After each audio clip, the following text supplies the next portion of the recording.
Ada satu orang di antara kita mungkin tahajudnya 10 rakaat setiap malam, duhanya 12 rakaat setiap pagi, baca Qur'annya one day one juz, satu hari satu juz, malamnya one night one juz, satu malam satu juz.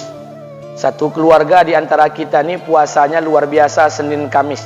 Satu keluarga berpuasa Senin Kamis. Tak cukup puasa Senin Kamis, dia puasa Nabi Daud.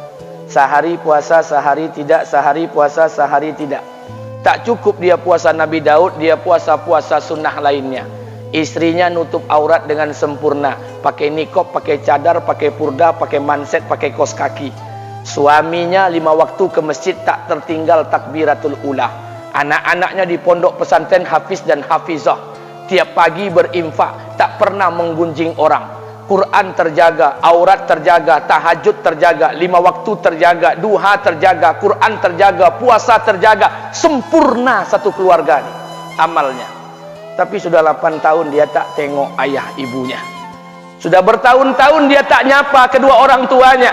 Sudah bertahun-tahun dia tak berhubungan baik dengan ayah ibunya. Sudah berminggu-minggu dia berkelahi dengan ayah ibunya.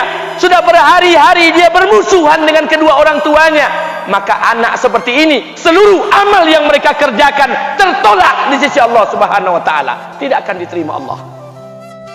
Sebaliknya, kalau ada di antara kita hari ini yang pandai melayani ayah ibunya, tidak ada uang ayah ibu dia kasih uang, tak ada rumah ayah ibu dia buatkan rumah, sakit ayah ibu dia bawa ke rumah sakit, dirawat ayah ibunya dia jaga, kotoran ayah ibunya dia bersihkan pakai tangannya sendiri. Ada di antara kita hari ini yang membersihkan kotoran ayah ibunya lebih dia nikmati daripada makanan yang ia sukai. Begitu luar biasanya dia melayani ayah ibunya. Tapi dia tinggalkan solat, dia injak-injak perintah Allah, dia tinggalkan perintah Allah dengan mutlak. Maka kebaikan satu orang anak ini kepada ayah ibunya seluruhnya tidak diterima Allah Subhanahu wa taala. Atau jangan-jangan inilah yang menjadi penyebab amal kita tak diterima Allah.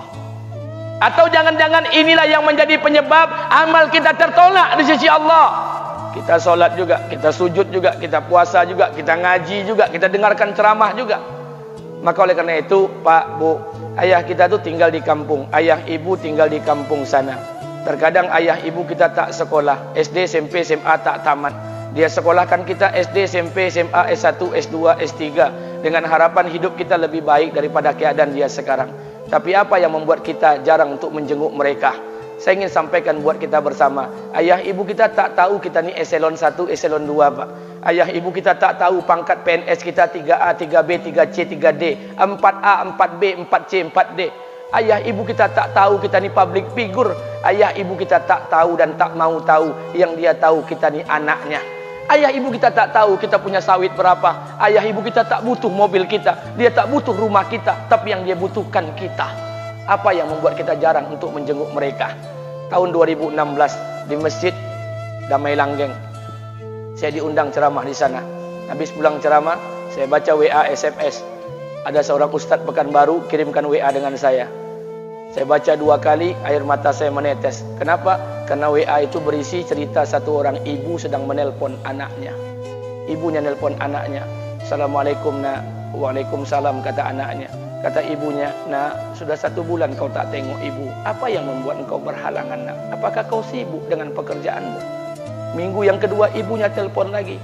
Assalamualaikum nak. Kata anaknya, waalaikumsalam. Kata ibunya, nak, ibu dapat kabar apa engkau baru beli mobil baru. Apa betul nak? Kata anaknya, betul bu. Kata ibunya, alhamdulillah nak, ibu bangga. Kau pandai menyenangkan hati anak istrimu. Minggu yang ketiga ibunya telpon lagi. Assalamualaikum nak. Kata anaknya, waalaikumsalam. Kata ibunya, nak, ibu dapat kabar bahwa engkau baru beli rumah baru. Apa betul nak? Kata anaknya, betul bu. Kata ibunya, alhamdulillah nak, ibu senang kau bertanggung jawab dengan anak istrimu. Minggu yang keempat ibunya telpon lagi. Assalamualaikum nak. Waalaikumsalam.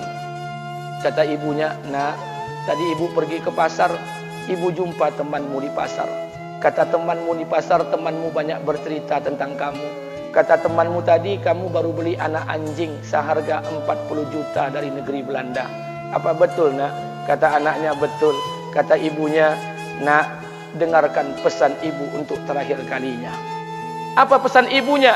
Wahai anakku, engkau pelihara 1 ekor anjing, kau siapkan harga anjing 40 juta, kau siapkan rumah untuk anjingmu depan rumahmu, kau jaga anjingmu pagi, siang dan sore, kau mandikan anjingmu pagi, siang dan sore, kau kasih makan anjingmu pagi, siang dan sore. Demi Allah nak, dengarkan pesan ibu untuk terakhir kalinya. Apa kata ibunya? Demi Allah nak, demi Allah, kalau seandainya Allah menciptakan ibu, kalau seandainya Allah menciptakan ibu untuk yang kedua kali di muka bumi ini nak, demi Allah, ibu tak ingin terlahir sebagai manusia. Ibu ingin lahir sebagai seekor anjing, biar berada depan rumahmu dan melihat wajahmu setiap hari. Ibu kita tak butuh harta kita, Pak. Dia tak butuh uang kita, dia butuh kita. Apa yang membuat kita jarang untuk menjenguk mereka? Pantas hidup kita tidak berkah, pantas rumah tangga kita tidak sakinah, karena hubungan dengan ayah ibu kita rusak selama ini. Masih ada kesempatan, masih yang jauh telepon, yang dekat kunjungi mereka. Demi Allah, kita butuh keberkahan doa mereka. Yang sudah meninggal, ziarahi kuburnya dan doakan mereka. Imam As-Syafi'i berkata, apa kata Imam As-Syafi'i? Manusia zalim, manusia bodoh, kalian tak tahu apabila ayah dan ibu kalian mengangkat tangan di malam hari, dia berdoa kepada Allah untuk anaknya. Doanya cuma sekali, malamnya cuma sekali, hanya sekali saja doanya. Apa kata Imam Syafi'i? Sekali doa ayah dan ibu kalian sudah cukup bagi Allah untuk menjadikan kalian anaknya berkah dunia akhirat. Hari ini berapa banyak doa ayah dan ibu kita, tapi tidak ada keberkahan buat anak mereka. Kenapa? Hati mereka tersakiti. Maka pulang, Pak, cari mak bapak kita. Kita punya rumah hari ini, Bu, kita punya rumah, punya harta, punya uang, punya pekerjaan, punya kekayaan, punya sawit. Kita jadi orang hari ini jadi pegawai bukan kena sarjana kita, Pak. Kita jadi orang hari ini bukan kena otak kita. Kita jadi orang hari ini bukan kena kepintaran kita. Kita jadi orang hari ini jangan-jangan kena keberkahan doa ayah dan ibu kita yang tak pandai tulis baca di kampung sana. Cari mak bapak kita, Pak. Demi Allah, kita butuh keberkahan doa mereka. Apa guna di kehidupan dunia sementara Allah tidak ridho dengan kehidupan kita? Pantas amal kita tertolak di sisi Allah. Maka pulang ke rumah, cari mak dan bapak kita yang masih hidup, duduk bersama mereka. Kalau seandainya kita tak bisa membahagiakan mereka, jangan pernah menyusahkan mereka.